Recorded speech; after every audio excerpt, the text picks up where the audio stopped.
大家好，我是怡媛。这几天都是在讲1254，今天呢还是一样1254，惊不惊喜，意不意外？不过今天不再讲他们 KVK 的事情啊，因为黄庭已经尘埃落定，是属于1365胜利了。今天我们来讲一下，因为这一场 KVK 而创下的几个新的纪录。首先是击杀纪录 ，Osno 成为全服最高击杀的玩家。原本击杀最高的就是 RZ 跟 Avix 嘛，可是因为这场 KVK，Osno 跟 Clubman 直接把双 A 组合 RZ 跟 Avix 两个顶下去了。不过这里的分数其实没有相差特别远，我相信 RZ 跟 Avix 是有办法可以追上去的。毕竟365的 KVK 已经算是结束了，很多玩家都已经撤退。然而960的 KVK 还在进行中，我们之后还要打关6，就看双 A 组合的击杀有没有办法追上去。假设打完 KVK 还是没有提升上去的话，就代表 Osno 是我们全服最高击杀的玩家了。不过我发现到他这场 KVK 其实没有掉多少战力，大多数应该都是野仗拿到的分数。说完了最高击杀，我们来讲最高阵亡的玩家。前不久我做过2个影片，就是巴黎队长他从3亿战力打到剩下1亿战力，接着他又爆兵回去2亿战力，然后他又把那2亿战力打到剩下1亿战力左右。前阵子有 MGE 第一阶段是爆兵嘛，他又爆兵回去3亿战力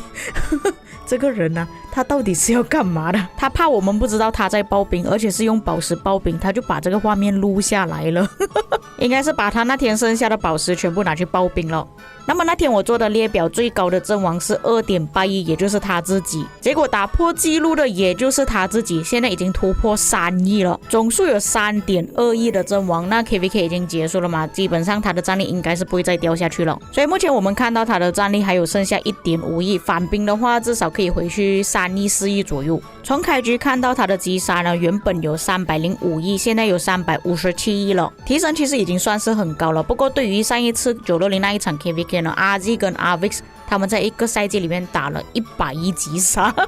跟那2位比较起来的话，他的击杀还是稍微比较少一点。毕竟在之前有说到，他在前期呢都是一直在围要塞围棋子，所以他死兵比较多，并且是在关4的时候就开始围了，那个时候的科技都还没有升满，所以他围是会比较亏一点。可以说前面几乎没有什么赚到击杀，是后面多了几个助阵技能，再加上后期升满了水晶科技，击杀才升得比较快。不过我觉得对他来说应该算是无所谓的事情啊，他有的是钱。不过我们换算一下，假设他的阵亡全部都是 T5 的话，一个 T5 有10点战力，其实他这里的战力是有超过30亿了。当然这个是假设啊，也有可能他里面有一些 T1、T2、T3 也说不定了。以他这样子的战力击杀阵亡来讲，他已经算是很优秀的玩家了。刚好在昨天就有人放了一个投票在讨论区，谁是你最喜欢的万国觉醒战士？巴黎队长是荣获了第1名，是超越了大多数的玩家。或许对于某一些玩家而言，他是人傻钱多，但是有些人他就算是有钱也不一定会这样子打，而且他是现场爆兵，就算是没有人帮他一起去围殴，他还是自己会去围，也算是一位值得尊敬的玩家了。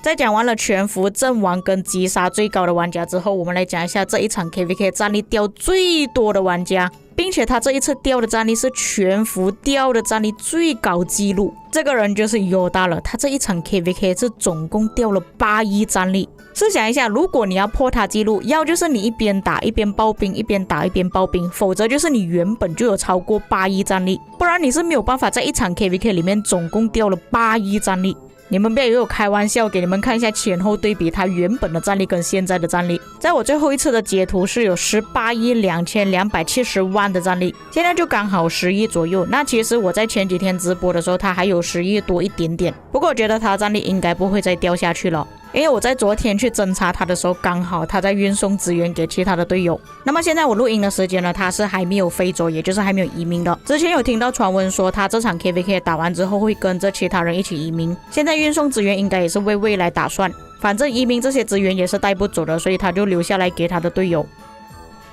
虽然他的战力有这么高，但是比起一些顶级玩家像 RZ、Avix、巴黎队长这种玩家来讲，击杀跟阵亡跟他们比较起来是相差很远的。据说他以前待的王国都是一些比较弱小的王国，然后遇到一些对手都不太强的关系，所以他的击杀阵亡都比较少。当然这个也是我听回来的传闻啊，我不确定是不是真的。那他这一次打了先锋战局，应该也是体会到了先锋战局的感受。明显看到这一场 KVK 下来之后，他的击杀跟阵亡都提升了不少，从原本的83亿击杀变成100 135亿，原本9989万的阵亡变成1.8亿阵亡，直接提升了1倍。所以严格来说，尤达他并不是说不会打仗、不敢死兵的玩家，他是想打、想死兵的，但是没有一个好的平台给他去打。根据尤达相册里面的图片来看，他这一次阵亡呢，确实是有8000多万的士兵，返回的话有4000多万，相当于4亿，也就是说最后呢，他还是会变成14亿战力啦，各位不用担心。只不过他原本可以成为全服拥有20亿战力的玩家，但是他放弃了。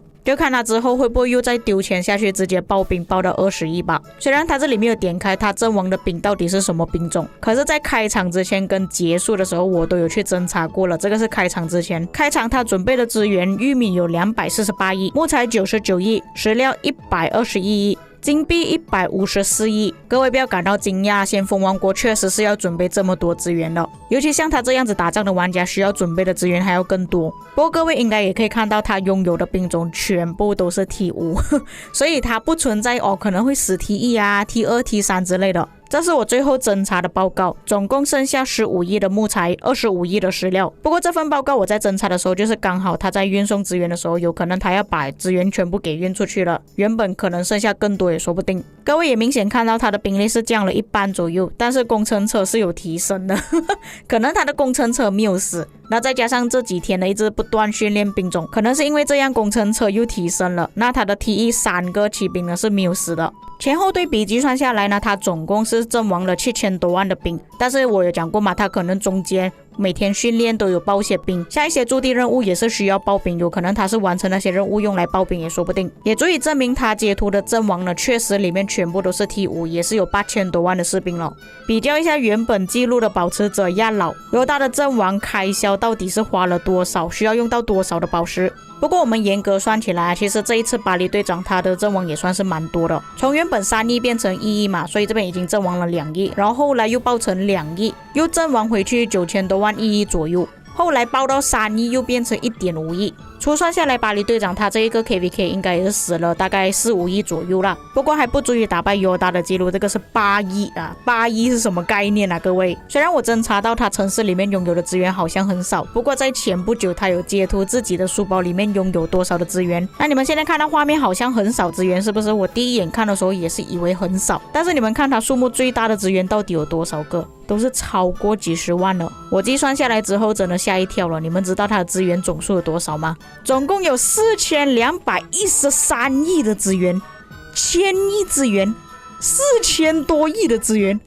天哪，这个就是18亿战力的账号吗？原来他们的书包里面这么多资源，证明礼包真的不是白买的。事实上来说，他就算不去跟资源上买资源，不去采集，他这里拥有的资源都可以打好几季 KVK 了。各位你们看见了吗？这个就是金钱的力量。不过看起来他用宝石的数量还蛮多的这里剩下的宝石有481万。上次巴黎队长放出的截图说他还有宝石刨冰呢，是有2110万的，推测犹大的宝石应该全部都是拿去刨冰了。不过巴黎队长死了这么多兵，而且他刨冰全部都是用宝石刨的，相信现在剩下的宝石应该也不多了。那么以上就是这一场 KVK 破的记录，包括击杀最多、阵亡最多、一场 KVK 战力掉最多的玩家。各位有什么看法可以在评论区给我知道，我们下期再见。